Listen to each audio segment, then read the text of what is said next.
नमस्कार दोस्तों, स्वागत एक बार फिर से आपका सक्सेस क्लासेस में। जैसा कि आपको पता है कि हम टॉपर्स की जो टेस्ट कॉपी है वो देख रहे थे और उसके जरिए हम ये समझने की कोशिश कर रहे हैं कि कैसे एक सोशियोलॉजी का एक अच्छा आंसर लिखा जाए जिससे हमारा जो कि रैंक भी हमारा भी रैंक बन सके। ठीक है, हमें भी जो कि इंटरव्यू के लिए कॉल आए। तो इस चीज़ को समझने के लिए, अपनी बेटर अंडरस्टैंडिंग के लिए और साथ ही देखो आप इसमें क्या होगा, आपका जो एक टॉपिक है वो भी आपका जो कि कवर हो रहा है। अगर इससे आपको कोई नोट्स में कुछ पॉइंट वगैरह मिलते हैं, अच्छे पॉइंट मिलते हैं जो आप अपने नोट्स में ऐड भी कर सकते हो। ठीक है, तो चलो इसी क्रम में हम देखते हैं आज का जो हमारा क्वेश्चन है। देखो ये सृष्टि देशमुख जी का टेस्ट कॉपी है, विजय IAS की तरफ से जो कंडक्ट हुआ था। तो इसमें देखो आज का जो क्वेश्चन है वो है कॉन्सेप्ट ऑफ पावर एलिट। कहने का मतलब जो आपका शक्ति अभिजन है या शक्ति अभिजात वर्ग है उसकी अवधारणा की बात ये आपसे क्वेश्चन कर रहा है कि शक्ति अभिजात वर्ग की अवधारणा के बारे में पूछ रहा है। 10 मार्क का क्वेश्चन है, यानी ज़्यादा डिटेल में आपको नहीं बताना है। तो जो भी आप इसके बारे में जानते हो आप यहाँ पे लिख दो। देखो ये इसके यहाँ पे कुछ भी नहीं कह रहा कि आप इसके सकारात्मक पॉइंट बताइए या आज का रिलेवेंस बताइए या ये आज है कि नहीं, ऐसा कुछ नहीं बोला है। बस एक छोटा सा चीज़ दे दिया है, आपको बोला कि इस पर आपको कमेंट करना है अपने हिसाब से जो आपको नॉलेज है। ठीक है, तो चलो देखो, तो ये अपना इंट्रोडक्शन लिखती हैं देशमुख जी।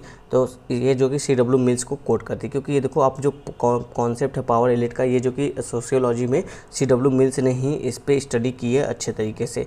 तो CW यहाँ पे ये बताती हैं कि जो CW मिल्स है इन्होंने अपना एक अध्ययन किया है, अपनी एक पुस्तक लिखी द पावर एलिट। ठीक है, इसी में जो कि पावर एलिट के बारे में अध्ययन किया है और पुस्तक का नाम भी इसी के आधार पर द पावर एलिट रख दिया था। तो इसमें इन्होंने एक्सप्लेन करने की कोशिश की जो अमेरिका का समाज है वहाँ पे जो पावर एलिट है उसको जो कि एक्सप्लेन करने की कोशिश की। और उन्होंने ये बताया कि ये जो पावर एलिट है अमेरिकी समाज में, ये जो रूलिंग माइनॉरिटी यानी कि सत्ता में जो कुछ लोग हैं जो सत्ता कर रहे हैं, जो मतलब जिनके पास पावर है सत्ता में, ये उनमें जो कि योगदान देते हैं। ये तो ये आगे लिखती हैं कि जो मिल्स का जो अभिजात वर्ग का जो कॉन्सेप्ट है वो पेस्टा और मुस्का के अभिजात वर्ग से डिफरेंट है। क्यों, कैसे डिफरेंट है, यहाँ पर देखो ये बता रही है कि जो पेस्टा और मुस्का ने अभिजात वर्ग की बात की थी वो क्लासिकल बेस पर आधारित थी, क्लासिकल अवधारणा पर आधारित थी, यानी जो प्राचीन पारंपरिक समाज में चल रहा था उस आधार पर आधारित थी।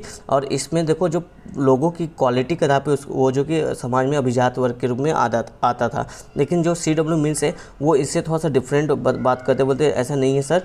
आज का जो अमेरिकी समाज है वहाँ पे जो कि जो आपको अभिजात वर्ग है वो जो कि पर्सनल व्यक्तिगत क्वालिटी के आधार पे नहीं, बल्कि उसके पास जो कि देखो जो आज के जो मॉडर्न इंस्टीट्यूशन है ना, जो आधुनिक संस्थाएं हैं वहाँ पे वह जो कि शक्ति में अपना जो योगदान देता है US के समाज में। तो यानी जो संस्थाएं हैं, जो आधुनिक संस्थाएं वहाँ पर जो कि शक्ति के रूप में अपना योगदान देता है, इस आधार पे जो कि आज का जो अभिजात वर्ग का एक्सप्लेनेशन जो कि CW मिल्स ने किया है। जबकि आप देखोगे जो पेस्टो और मुस्का हैं इन्होंने जो कि क्लासिकल अवधारणा के आधार पर जो कि आपका एलिट क्लास का या जो अभिजात वर्ग है उसकी जो कि स्टडी की थी, उसके बारे में बताया था। तो ये थोड़ा सा यहाँ पे इन्होंने बताने की कोशिश की कैसे CW मिल्स की अवधारणा जो कि इनसे डिफरेंट है। और साथ ही एक और स्टडी इन्होंने इसमें बता दिया कि पहले जो कि इस तरह की अवधारणा मतलब पहले जो कि आपका अभिजात वर्ग को इस तरह से माना जाता था, लेकिन CW मिल्स ने एक नया अपनी स्टडी के आधार बताया कि अभिजात वर्ग सिर्फ पर्सनल क्वालिटी के आधार पर नहीं होता है, बल्कि जो इंस्टीट्यूशन में शक्ति हासिल रखता है वो जो कि अभिजात वर्ग के रूप में सामने समाज में होता है। ठीक है, तो अब यहाँ पर देखो ये बताती हैं, बड़ा अच्छा ही डायग्राम इन्होंने बताया कि कैसे जो ये जो पावर एलिट है सोसाइटी में विभिन्न इंस्टीट्यूशन में, जो इन्होंने बोला कि विभिन्न संस्थाओं में पावर एलिट जो कि रहते हैं। तो कौन कौन सी संस्थाओं की मेन रूप से बात कर रहा है, मिलिट्री जो सैन्य संस्थाएं हैं, फेडरल गवर्नमेंट यानी जो संघात्मक सरकार है, और जो आपका कॉर्पोरेशन यानी जो वाणिज्य वाली संस्थाएं हैं। इनमें जो देखोगे उच्च पद पर जो व्यक्ति बैठे होते हैं वो जो कि एलिट क्लास का रहता है। यहाँ पर देखो एक छोटा सा चीज़ बनाया गया, यहाँ पे मैं इसको जूम इन करता हूँ तो आपको समझ आएगा। ये देखो ये कुछ पोस्ट की बात करें कि ये 3-4 पोस्ट है, जैसे जैसे ये धीरे धीरे ऊपर की ओर पोस्ट ये जा रहे हैं। ठीक है, मतलब ये देखो उच्च की आगे की ओर, मतलब ये छोटा पोस्ट है उससे बड़ा पोस्ट है। ठीक है, तो ये बता रही है कि ये जो अभिजात वर्ग देखो कुछ यहाँ पे ये बैठे होते हैं, इतने ऊंचे पोस्ट पर ये बैठे होते हैं यहाँ पे, जहाँ से ये जो कि डिसीजन मेकिंग का भी काम करते हैं। और ये मतलब जो भी राष्ट्र के डिसीजन होते हैं वहाँ पे इन सब एलिट क्लास का जो कि सहमति भी या इनसे भी डिस्कशन किया जाता है। कोई भी बड़ा डिसीजन उस राष्ट्र के लिए लिया जाता है। तो इस तरह से जो कि ये देखो कमांड पोस्ट को यहाँ पे बताने कि यहाँ पे काफ़ी उच्च पद है, तो कुछ यहाँ पे ये कमांड पोस्ट है तीनों आपका मिलिट्री, फेडरल गवर्नमेंट और कॉर्पोरेशन में, जहाँ पे ये एलिट क्लास बैठे होते हैं। ठीक है, और ये तीनों मिलकर जो कि पावर एलिट को बनाते हैं, यानी किसी राष्ट्र की पावर को जो कि आपका एक तरह से कदर उसके डिसीजन को प्रभावित करते हैं। अब फिर देखो यहाँ पे कहा जा रहा है the higher ranked or command post in institution like corporation. यहाँ पे बताया जा रहा है आपका जो संस्थाओं में उच्च पद है या कमांड पोस्ट है, जैसे कौन सी संस्थाओं, जैसे वाणिज्य में, कॉरपोरेशन में, मिलिट्री यानी सैन्य में, ठीक है, और फेडरल गवर्नमेंट यानी जो संघात्मक सरकार उसमें।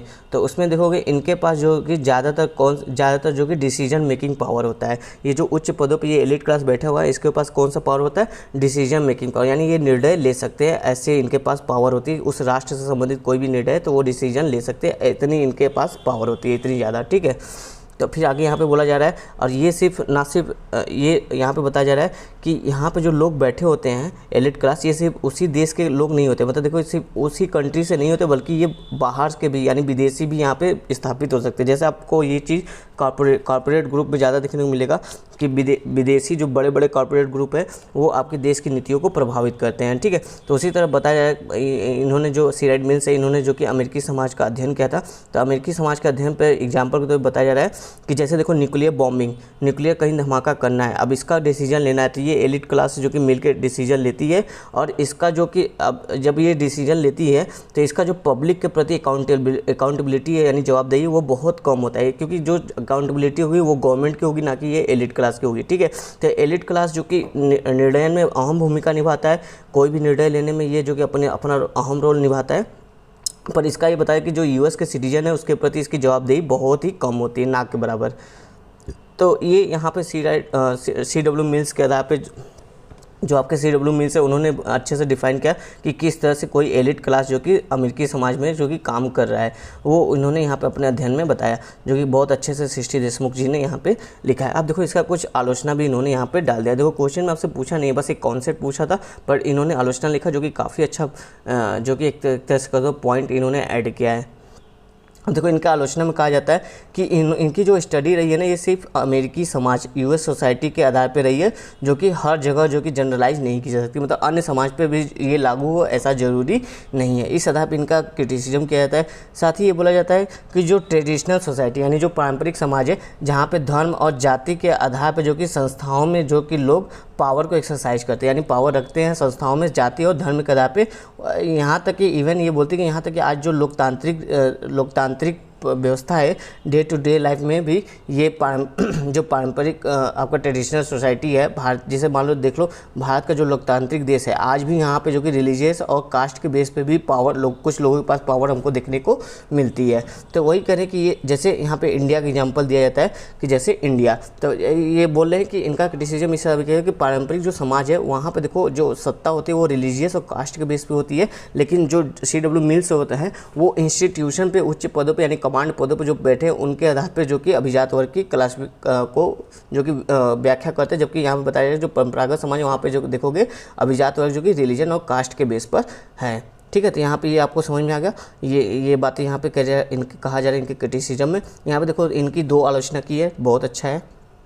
फिर देखो यहाँ पे बोला जा रहा है, कंक्लूजन की बात किया जा रहा है कि ये जो मिल्स है ये अपनी बातों को अपनी जो इनका जो बात है इन्होंने जो बताया था कि हाँ मतलब कि ये जो एलिट क्लास है उसके पक्ष में देखो कुछ आर्ग्यूमेंट देते हुए कहते हैं कि ये जो जितने एलिट क्लास है ना ये सभी एक समान पृष्ठभूमि रखते हैं। कैसे? वो एक ही स्कूल में पढ़ते हैं, मान लो कि चलो कोई ऐसी स्कूल जो बहुत महंगी स्कूल है वहाँ पर सभी अमीर घराने के बच्चे जो कि पढ़ने जाते हैं, तो ठीक है। तो इस आधार पर देखो वो सेम बैकग्राउंड रखते हैं, चाहे वो स्कूल के आधार पर हो सकता है, चाहे वो आपस में जो इंटरेक्ट करते हैं अपने बिजनेस से संबंधित, अपने डिसीजन से संबंधित, उस आधार पे देखोगे तो इनका जो रहन सहन खान पान रहा है वो सब सेम बैकग्राउंड का होता है। और साथ ही इनका जो इंस्टीट्यूशन में जो चेंजेस होते रहते हैं, मतलब कि इस पद पे कभी कोई और आ गया, कभी उस पद से मतलब वाणिज्य के पद से कोई इधर आपका गवर्नमेंट के पद पे आ गया, या फिर कोई गवर्नमेंट के पद वाला व्यक्ति जो कि सैन्य पद में चला गया। तो ये जो इंटरेक्शन होता रहता है यानी कि इंस्टीट्यूशन में जो चेंजेस होते रहते हैं, इस आधार पर भी ये इनका एक कॉमन बैकग्राउंड होता है,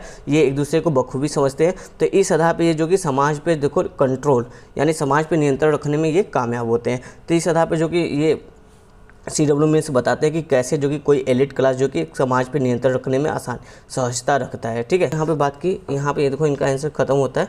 यहाँ पे हमने बात की आपका कॉन्सेप्ट ऑफ पावर एलिट का। उम्मीद आपको समझ में आया होगा। चलिए मिलेंगे कल एक अगले क्वेश्चन के साथ। और तब तक जो भी सर मैम अभी तक चैनल को सब्सक्राइब नहीं किया, देखो यहाँ पे सब्सक्राइब का बटन होगा, आप सब्सक्राइब करके चैनल से जुड़ जाइए, ताकि आपको ऐसे ही रोज़ एक एक कॉन्सेप्ट आपका क्लियर भी होता रहेगा और आपको समझ में आएगा कि कैसे किसी क्वेश्चन का सोशियोलॉजी, खासकर सोशियोलॉजी क्वेश्चन का आंसर लिखना चाहिए, एक अच्छा आंसर। ठीक है दोस्तों, धन्यवाद।